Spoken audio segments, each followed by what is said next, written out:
Power of habit. इसमें एक लिसा नाम की लेडीज के बारे में बताया गया। साइंटिस्टों की टीम के सामने एक 34 साल की महिला की एक फाइल थी। उसकी उस फाइल के अकॉर्डिंग लिसा ने 16 साल की उम्र में ही शराब और स्मोकिंग करना शुरू कर दिया था और इसके जीवन का ज़्यादातर हिस्सा मोटापे से जूझता रहा। जब वे 25 साल की थी तो उसके जीवन में एक ऐसा दौर भी आया जब उसके उसके ऊपर $10,000 का कर्ज हो गया था और कर्ज वसूलने वाली एजेंसियां उसके पीछे हाथ धोकर पड़ गई थी। लिसा ने अभी तक अपने जीवन में कोई भी ऐसी नौकरी नहीं की जिसमें उसने 1 साल से ज़्यादा नौकरी की थी। मतलब 1 साल से पहले ही उसने अपनी नौकरी बदल ली या अपनी नौकरी छोड़ दी। कहीं पर भी उसने एक जगह टिक कर काम नहीं किया। लेकिन आज जो साइंटिस्टों के सामने जो महिला बैठी हुई है वो एक दुबले पतले शरीर वाली है और काफ़ी हट्टी-कट्टी लग रही है।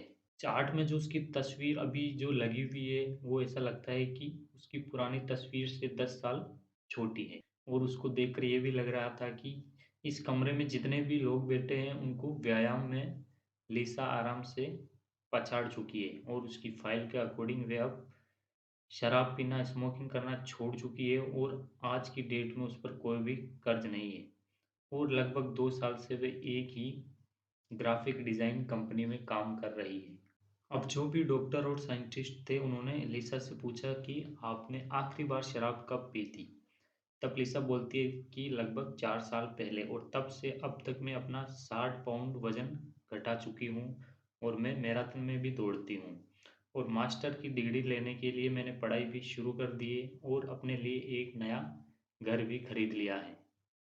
और ये उसके जीवन का सबसे रोमांचक समय था। और ये जो पूरे साइंटिस्टों और डॉक्टरों की टीम थी, ये हैबिट के बारे में ही रिसर्च कर रही थी। तो लगभग 1 दर्जन से भी ज़्यादा लोगों को सेलेक्ट किया गया था और वो जब भी बुलाते थे तो इस लैब में आकर वो उनके सवालों का जवाब देते थे। इस दौरान जिन लोगों को भी उन्होंने सेलेक्ट किया उनके घरों में कैमरे लगाए गए और बहुत ही बारीकी से उनको जाँच किया गया कि किस प्रकार ये काम करते हैं, पहले किस तरह से काम करते थे और उनको स्वादिष्ट भोजन दिया गया, उनकी महक दी गई और उस टेक्नोलॉजी के आधार पर उस समय उनके मस्तिष्क में किस टाइप की रिएक्शन होती थी, उनको उन्होंने बारीकी से स्टडी किया। अब एक डॉक्टर ने कहा कि वैसे तो तुमने अपनी स्टोरी बहुत बार बता चुकी है, लेकिन हमारे जो ये पार्टनर्स हैं, ये तुम्हारे मुँह से अपनी स्टोरी सुनना चाहती है, तो अगर तुम बताना चाहो तो ये अपनी स्टोरी